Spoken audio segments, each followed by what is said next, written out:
আসসালামু আলাইকুম রহমতুল্লাহ। সকালবেলা দানাদারের সাথে পানি দিয়ে যে খাবারটা খাই, খাওয়ার পরে আমি ওই পানিতেই কিন্তু খড় ভিজিয়ে দিয়েছি। খুব মজা করে খাচ্ছিল। এ কিছুটা খেয়ে রেস্ট নিয়ে এখন আবার খাচ্ছে। আর কিন্তু এদিকে কিন্তু একদম মুছে পুছে শেষ পরিষ্কার করে ফেলছে, একদম পরিষ্কার। তাও যে কোনো খাবারই নেই, যে এখন রেস্ট নিয়ে তার হয়েছে। ওকেও দিয়েছিলাম, ও খেয়ে একদম রেস্ট নিচ্ছে, এখনো শুয়ে আছে। আসলে মানুষ থাকলে নড়াচড়া করলে উঠে যায়। এই একদম খেয়েছে, শুধুমাত্র এই যে খড়ের যে মোটা অংশ বা আটির শেষ অংশটা এর কিছুটা রয়ে গেছে, এটাও পরে উঠে খেয়ে ফেলবে। পানিটা নিয়ে একদম মুছে মুছে খেয়ে ফেলেছে, যে মুছে একদম পরিষ্কার করে ফেলে চেটে।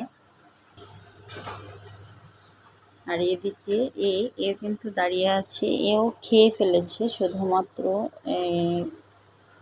এই যে দানাদারে কিছুটা অংশ আছে, আসলে একে একটু বাড়িয়ে দিয়েছিলাম, পরে আবার এটাও খেয়ে ফেলেছে, আর সামান্য একটু আছে। এদিকে ওকেও দিয়েছিলাম, ও কিন্তু খেয়ে ফেলেছে, আর এটা পরে পানি দেওয়া হয়েছে, এটাও আস্তে আস্তে খেয়ে ফেলবে। এখন প্রায় দুপুরের কাছাকাছি সময়। এদিকে কিন্তু বৃষ্টি আসলে একটু পরে আসছে, যে বিড়ালও আসছে। যাই হোক, মানে বৃষ্টি কোনোভাবেই থামছে না, একটু থেমে থেমে আবার হালকা হালকা বৃষ্টি পড়ছে।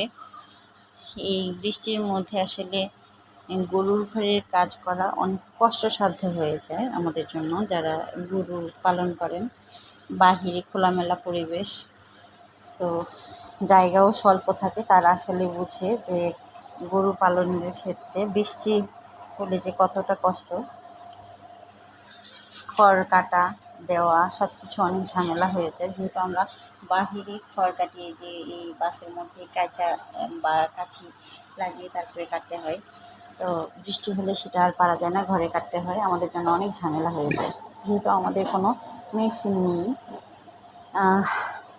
গরু যাই হোক, কিন্তু খড় তো লাগে পর্যাপ্ত। এই খড় আসলে আমাদের দিতে অনেক ঝামেলা হয়ে যায়, যেহেতু আমাদের কোনো মেশিন নেই, অনেক সমস্যা হয়ে যায় আসলে। এই যে ওরা এখন দাঁড়িয়ে গেছে, এই যে ও এখন দাঁড়িয়ে গেছে, দাঁড়িয়েই কিন্তু এই যে গোবর দিয়ে দিল।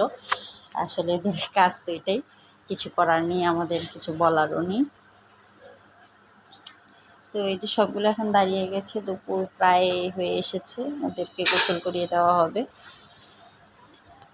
এতক্ষণ রেস্ট নিয়েছে, আর আমি যেহেতু এসেছি আসলে ওই জন্য দাঁড়িয়ে গেছে। এই যে খাবার কিন্তু প্রায় সবগুলো শেষ করে ফেলেছে। এরা যখন ভালোভাবে খাবার থাকে তখন কিন্তু একদম মুছে নিজেরাই পরিষ্কার করে ফেলে চেটে, যে খড়ের যে হাউসটা ওটাও খালি। এদিকে আমি আজকে সবসময় আসলে মেখে দেওয়া হয় না, বা খাবার খড়টাকে পানিতে ভিজিয়ে দিলে, প্রসেসিং করে দিলে খাবারটা স্বাস্থ্যসম্মত হয়, বা খাবারটা খেতেও ওরা স্বাচ্ছন্দ্য বোধ করে, বা খাবারগুলো অনেক মজা করে খেয়ে ফেলে।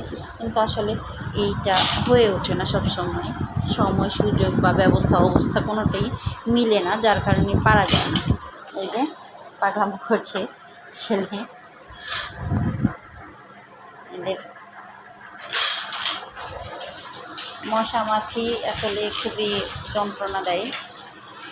আর দিন যখন ভালো থাকে না, ওদের জন্য অনেক কষ্ট হয়ে যায়, কারণ যতই ঘর শুকনো থাকুক না কেন, যখন বাহিরে বৃষ্টি হয় পরিবেশটাও আসলে থমথমে হয়ে যায়, ওদের জন্য অনেক কষ্ট হয়ে যায় আর কি। আমাদের জন্য যেমন যাতায়াত বা হাঁটাহাঁটি সমস্যা হয়ে যায়, ওদেরও কিন্তু পরিবেশের কারণে ওদেরও ঝামেলা হয়ে যায়। রোদ থাকলে যেরকম বেশি গরম, এমন বৃষ্টি থাকলে গরম না থাকলেও কিন্তু পরিবেশ ওদের জন্য অনেক কষ্টসাধ্য হয়ে যায়। এই যে নাচানাচি করে, ঘর পরিষ্কার রাখাও অনেক ঝামেলা হয়ে যায়। আর বৃষ্টির সময় গরু ছাগল একটু নোংরাও বেশি করে, পরিষ্কার করতেও ঝামেলা হয়ে যায়। এই আসলে এখন আর কোনো খাবার টাবার দেওয়া হবে না, খাবার টাবার দেওয়া হয়ে গেছে, সবগুলো খেয়ে টেয়ে সকালের খাবার টাবার খেয়ে রেস্ট করেছে। একটু পরে গোসল টোসল করিয়ে আর কিছু হয়তো বা শুকনো খড় টড় দিয়ে দিব, তারপর সাদা পানি যদি একটু খায়, খাবার পরে যে পাগলামি করে খালি, তারপরে ওরা রেস্ট করে একদম বিকালে বা সন্ধ্যা থেকে খাবার আবার দেওয়া হবে। আমি আসলে দানাদার খাবারটা দিনে 2 বারই দিয়ে থাকি। আমি বলতে বেশিরভাগ খামারি বা এই যে ময়লা করে ফেলে, বেশিরভাগ খামারিরা কিন্তু দানাদার খাবার বা পানি খাবার যেটা হয় সেটা আপনার 2 বেলাই দেওয়ার চেষ্টা করে। আমিও ঠিক তার থেকে ভিন্ন কিছু না, 2 বেলাই দানাদারটা দিয়ে থাকি। আর খড় মোটামুটি 2-3 বেলা দেওয়া হয়। পানি, সাদা পানি সবসময় এই যে এই হাউসগুলোতে কিন্তু থাকে আমার।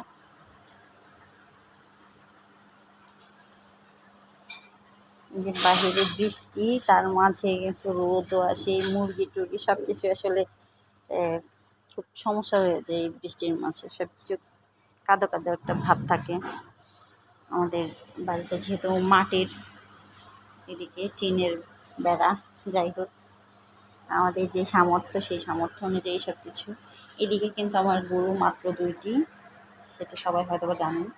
আর এইদিকে আমার গরু 3টি। আলহামদুলিল্লাহ, তাও ভালোই আছি। দোয়া করবেন যেন আমি আরও কিছু করতে পারি। আর সঠিক সময়ে আমি এদেরকে ছেড়ে দেওয়ার ইচ্ছা।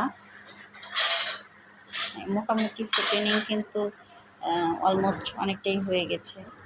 আর একটু পরে হয়তো বা ছেড়ে দিব, বা আমি আমার সাধ্য অনুযায়ী বা আমাদের যে চাহিদা সেই চাহিদা অনুযায়ী মূল্য পেলে হয়তো বা আমি এখনই ছেড়ে দিতাম বা ছেড়ে দিব। দেখা যাক। যত ভালো তত খারাপ, একদম চুলকাইতে দিয়ে রাখে, কিন্তু যখন পাগলামো করে তখন কাউকেই চেনে না। এই যে এখন আবার রোদ চলে এসেছে, দেখছেন? আসলে এখন তো মানে পরিবেশটা কি হচ্ছে, একবার একটু রোদ দেখা যাচ্ছে আবার বৃষ্টি হচ্ছে, ঝামেলা। হ্যাঁ, এই যে ওরা রোদ পোহাচ্ছে,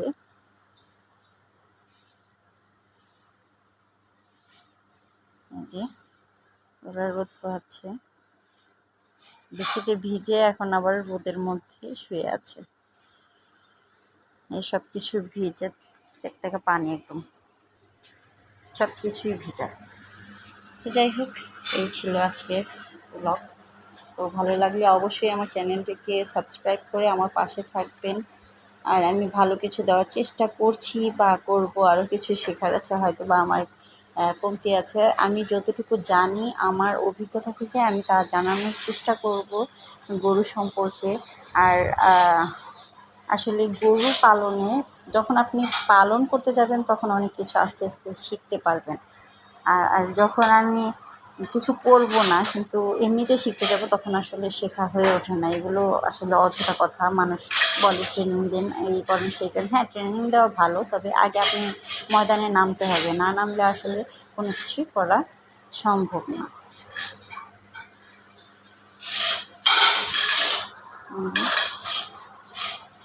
তো যাই হোক, সবাই ভালো থাকবেন, সুস্থ থাকবেন, দোয়া করবেন। আসসালামু আলাইকুম ওয়া রাহমাতুল্লাহি ওয়া বারাকাতুহু।